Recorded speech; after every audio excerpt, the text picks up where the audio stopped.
Hey, Dragon Slayers. Today is all about what your baseline diet should be, and I plan to answer the question, do superfoods actually exist? You should have a basic diet template that you follow on a regular basis. You should have a few staple protein sources that you are extremely familiar with. Maybe these are pastured eggs, wild caught salmon, and grass fed beef. You should know how to buy and cook these foods.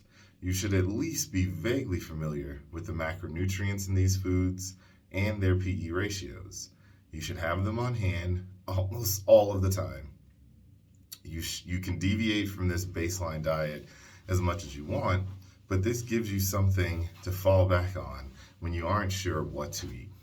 We have foods like ground beef, Greek yogurt, canned sardines, canned salmon, pastured eggs, and chicken breasts around almost all the time.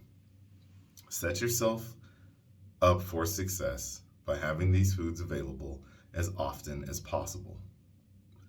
Keep emergency protein sources nearby. Some of his favorites are hard boiled eggs and individually packed grass fed beef sticks without sugar. If you're eating carbohydrates, make sure to have some low energy, density, high satiety choices available, like apples, carrots, berries, and potatoes.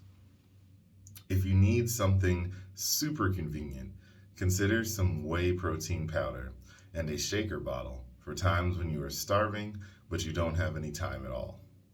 Having all of this in place makes you far less likely to fall off the wagon and end up in a drive through of your favorite fast food place. So, I think this is excellent advice. Whenever I'm really serious about trying to, better my health or my fitness goals, the first thing I do is purge my house. All right, so get if you don't have it in your home, that is enough of a barrier for most people to not go out and get it. My weakness is wafers. Personally, I love wafers. I know it's a weird thing to love, but it's just the crunch and the sweetness, so I don't buy them.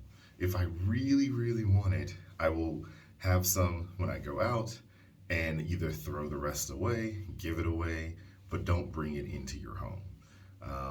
My like some of my friends, they love ice cream, and I tell them, okay, just don't buy it. If you go to the shop and you get your scoop, your one or two scoops, you might do that once a week, maybe once every several weeks, or once a month. That's far healthier than buying the pint or the half gallon and destroying it in 2 days or 4 days or however long it takes you. I find that the best trick is to not buy it at all.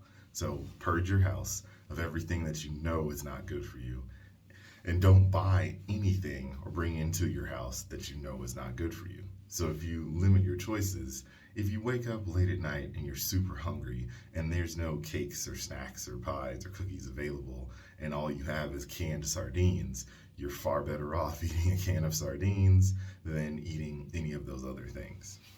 So lastly, I wanted to answer the question of, do superfoods exist? And according to Ted, he's like, I'm not going to rant and rave about some rare and all powerful berry from the Amazon or something. But there are a few high nutrient density foods that are so amazing that they deserve a place in everyone's baseline diet. So, some of those foods that he lists that will set you up for success are grass fed beef. This one, absolutely agree with. That's the only type of beef I eat. The only time I don't eat grass fed beef is if I'm out and I won't have access to food for a while. Then I can get a burger with no bun. I know it's not grass fed, but it's still better than eating, fast food or something of the like. Um, the other food he mentions is pasture raised eggs. I literally keep about 6 to 8 dozen eggs on hand at all times. One of my favorite quick meals is just to eat 6 eggs. I can make it super quickly. I can scramble them, do it sunny side up. Excellent source of protein, high protein ratio, healthy fats. He also mentions wild caught salmon. I keep my freezer full of it, more than 5+ pounds at a time. It thaws out super fast, super easy, highly convenient. Plain Greek yogurt, so get the organic, no fat yogurt. I keep that on hand. I put a few stevia drops in it, maybe a few berries. It's an amazing dessert slash high protein snack. Low sugar fruit, like all the berries, and shellfish. These are things that I follow regularly and they help me out. So you got to find the foods that you like and buy the things that you're most interested in eating that fit that higher protein ratio. That's what I got for you guys today. Don't forget that you can like and subscribe and follow me on Patreon. The link is in the description below. And together, you and I will slay the dreaded diabetes dragon.